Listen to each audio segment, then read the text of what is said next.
plan related to royals. Duke aims to be part of climate health plan while royals cope up with COP26. Prince Harry has ensured he is part of the climate health action plan with a new event as the royal family make waves during COP26. Prince Charles and Prince William have met with world leaders in Glasgow during the COP26 climate change summit.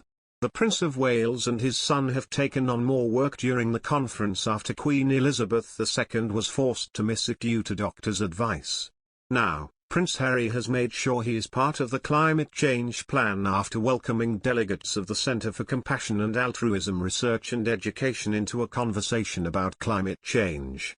CK tweeted, "Prince Harry, the Duke of Sussex, welcomed Realising a Compassionate Planet delegates to a conversation related to climate health and mental health, facilitated by Dr. James Doty.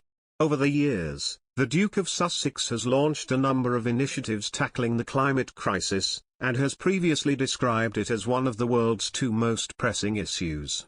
Richard Eden claimed the 37-year-old prince and his wife Meghan Markle would have hated not being present at COP26 due to the high-profile platform it offers.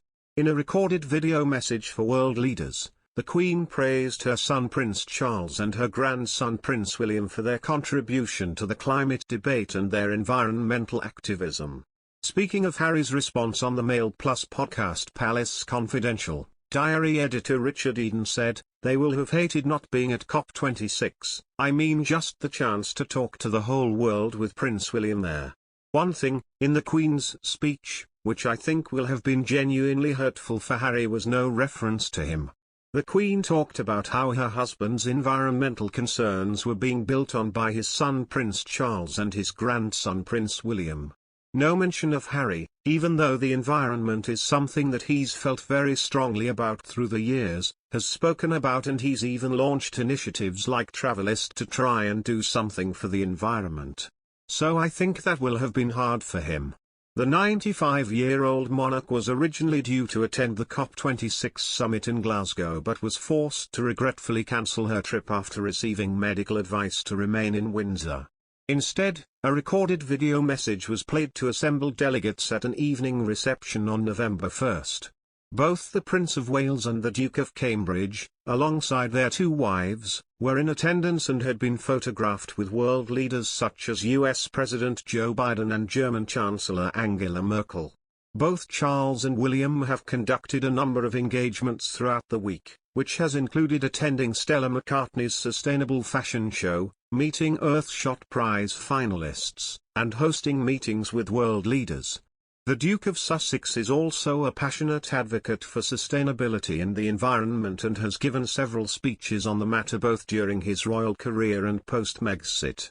During an interview with Oprah Winfrey for the Apple TV Plus series The Me You Can't See, he said, "With kids growing up in today's world, pretty depressing, right? Depending on where you live, your home country is either on fire, it's either underwater, houses or forests are being flattened." He also called for a post-COVID reckoning moment for people to start tackling the climate crisis, which he linked to mental health.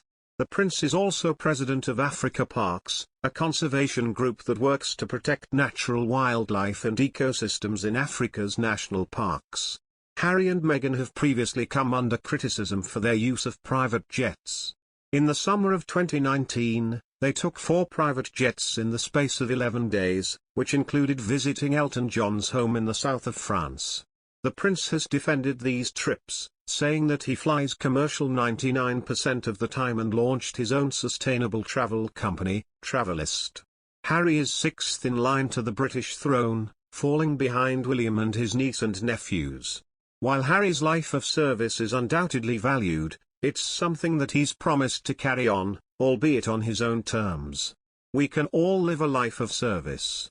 Service is universal," he said in a statement back in February, according to People. His statement was in response to one from Queen Elizabeth in which she confirmed that Harry and Meghan would not be returning to the UK as they found that it is not possible to continue with the responsibilities and duties that come with a life of public service.